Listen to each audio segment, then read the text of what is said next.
Good morning, student. Myself Satish Jadhav from Rukmini Coaching Classes, Rasta Station. We will continue the next video number 8. Okay, of electrostatics, 12 science, physics. Okay, the next point is the electric dipole. Electric dipole. Di means two. Di means what? Dipole. In that dipole there is the word of di, and di means what? Two. Okay, I have written down the definition. We will see the definition. The separation of two unlike charges at a finite distance, that is called as the electric dipole. असं एक construction, अशी एक design, अशी एक system की ज्या system मध्ये दोन वेगवेगळ्या प्रकारचे चार्जेस, अनलाइक म्हणजे सारखे नसणे, समान नसणे, दोन डिफरंट टाइपचे चार्जेस. ओके, म्हणजे मायनस आणि प्लस दोन वेगवेगळे झाले. मायनस मायनस घेतले तर सारखे होतात, प्लस प्लस घेतले तर सारखे होतात. पण आपल्याला डायपोल स्टडी करण्यासाठी सारखे चार्जेस घेऊन चालत नाही. आपल्याला वेगवेगळ्या प्रकारचे चार्जेस घ्यावे लागतात. ओके, आणि वेगवेगळ्या प्रकारचे चार्जेस म्हणजेच अनलाइक चार्जेस, म्हणजेच डायपोल कशाला म्हणतोय आपण? अशी एक डिझाइन, अशी एक सिस्टम, असं एक स्ट्रक्चर. ओके, की ज्या स्ट्रक्चर मध्ये, ज्या सिस्टम मध्ये दोन वेगवेगळ्या प्रकारचे चार्जेस एका पर्टिक्युलर डिस्टन्सला प्लेस केलेले असतात, अशा सिस्टमला आपण म्हणतोय इलेक्ट्रिक डायपोल. फार सिंपल आहे. बघा, दोन वेगवेगळ्या प्रकारचे चार्जेस म्हणजेच एक मायनस क्यू घेतला आणि एक प्लस क्यू घेतला. ओके, दोन वेगवेगळ्या प्रकारचे आहेत, अनलाइक चार्जेस आहेत, separated at a finite distance. Separated at a finite distance, हे जे डिस्टन्स आहे या डिस्टन्सला आपण एक फायनाइट डिस्टन्स म्हणतोय. असं ज्या वेळेला स्ट्रक्चर असतं, ओके, त्या स्ट्रक्चरला आपण इलेक्ट्रिक डायपोल म्हणतोय. Okay, so after that second जी डेफिनेशन आहे, ऑर करून मी जी सेकंड डेफिनेशन लिहिली ती नंतर एक्सप्लेन करतो. मायनस क्यू आणि प्लस क्यू, सपोज आपण जर हा एक ऍक्सिस कन्सिडर केला, हा एक एक्स ऍक्सिस जर कन्सिडर केला किंवा कुठलाही ऍक्सिस असेल, तर त्या ऍक्सिस वरती राईट साइडला आणि लेफ्ट साइडला, कारण प्लस हे राईट साइडला असतं, मायनस हे लेफ्ट साइडला असतं एक्स ऍक्सिसच्या. मग त्यामध्ये एक ओरिजिन असतो. काय असतो? ओरिजिन. सपोज हा ऍक्सिस असेल आणि हा वाय ऍक्सिस असेल, तर from this point this is the positive part and from this point this is the negative part. Okay, that means this is the origin of this xy or x axis. Okay, त्याच पद्धतीने इकडे एक plus आहे, इकडे एक minus आहे, म्हणून हा काय झाला? एक ओरिजिन पॉइंट झाला.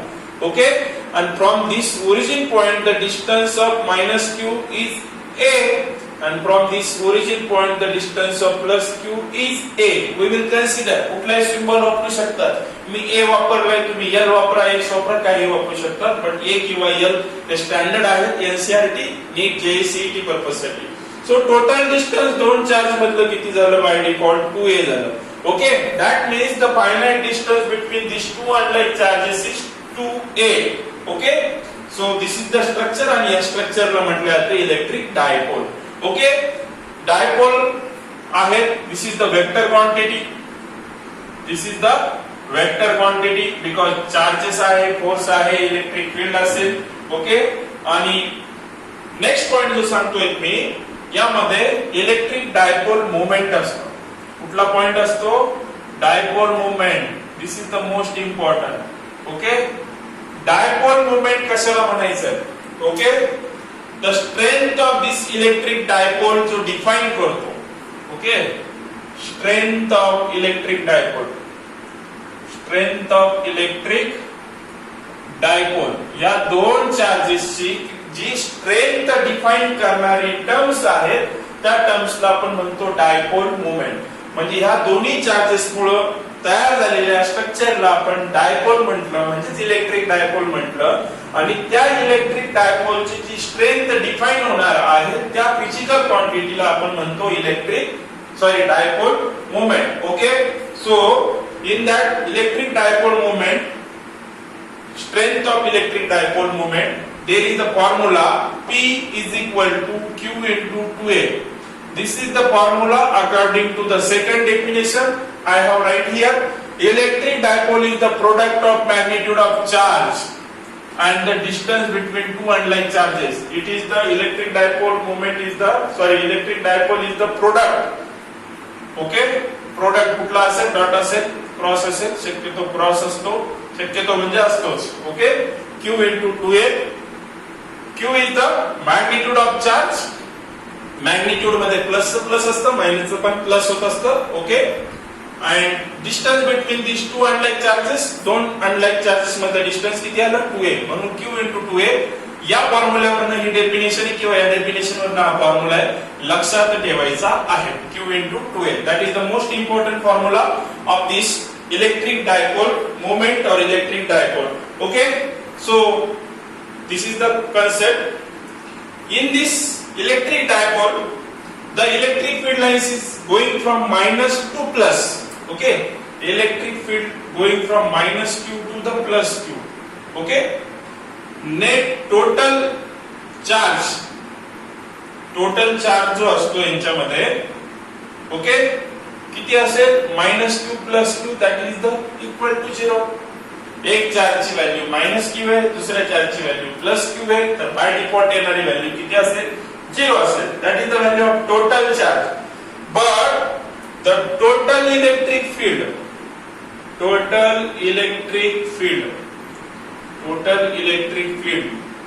is not equal to 0.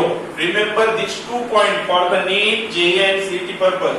The total charge minus Q plus Q will be cancelled. That means answer is 0. But total electric field is not 0. Why? There is the question. Okay? असं का होत असेल? Minus total चार्जची value समजा ही 10 coulomb minus 10 coulomb असेल, plus 10 coulomb असेल, तर by default त्याची value किती होणार आहे, 0. बट इलेक्ट्रिक फील्डची व्हॅल्यू 0 होत नाही. का 0 होत नाही? सपोज आपण जर कन्सिडर केलं, इथे एक पॉइंट आहे, ओके, आणि या पॉइंट वरती प्लस क्यू चार्ज मुळे असणारी इलेक्ट्रिक फील्ड आणि मायनस क्यू चार्ज मुळे असणारे इलेक्ट्रिक फील्ड, या दोन्ही इलेक्ट्रिक फील्ड मध्ये काही डिफरन्स असेल का? तर नक्कीच असायला पाहिजे. का तर प्लस क्यू पासून हा जो पॉइंट आहे तो जवळ आहे आणि मायनस क्यू पासून हा जो पॉइंट आहे तो दूर आहे. ओके, सो जी पोझिशन डिफाइन करतोय आपण पॉइंटची, त्या पॉइंटच्या पोझिशन नुसार त्यांची इलेक्ट्रिक फील्ड ही डिफरंट येईल. म्हणून ती इक्वल टू 0 राहणार नाही, कारण या चार्ज मुळे लागणारी जी इलेक्ट्रिक फील्ड आहे ती डिफरंट असेल आणि या चार्ज मुळे लागणारी जी इलेक्ट्रिक फील्ड असेल ती डिफरंट असेल. तर असं का झालं की total electric field is not equal to 0 आहे? Because there is the position of different position. Okay, write down here is the word different position. Okay, simple आहे. होप सर्वांना समजलं असेल. ओके, सिंपल आहे. इलेक्ट्रिक डायपोल, डाय means 2, दोन वेगवेगळ्या प्रकारचे charge घ्यायचे, separated by finite distance. Okay, distance is 2a, चार्जची value q, q into 2a ला p म्हणतो. p is the symbol of electric dipole moment. Okay, so after that there is the one point electric dipole moment. Dipole moment कशाला म्हणायचं की electric डायपोलच्या ज्या स्ट्रेंथला define करणारी जी physical quantity त्याला आपण electric dipole moment म्हणतोय. ओके, आणि टोटल चार्ज आणि टोटल इलेक्ट्रिक फील्ड मधला कन्सेप्ट लक्षात ठेवायचा आहे, कारण हा कन्सेप्ट फार इम्पॉर्टंट आहे. आणि इलेक्ट्रिक फील्ड का 0 नसते, तर त्यांची डिफरंट पोझिशन असल्यामुळे त्यांची इलेक्ट्रिक फील्ड 0 नसते. होप सर्वांना समजलं असेल. ओके, सो केअरफुली रायटिंग करा, सॉल्व करा. Okay, thank you.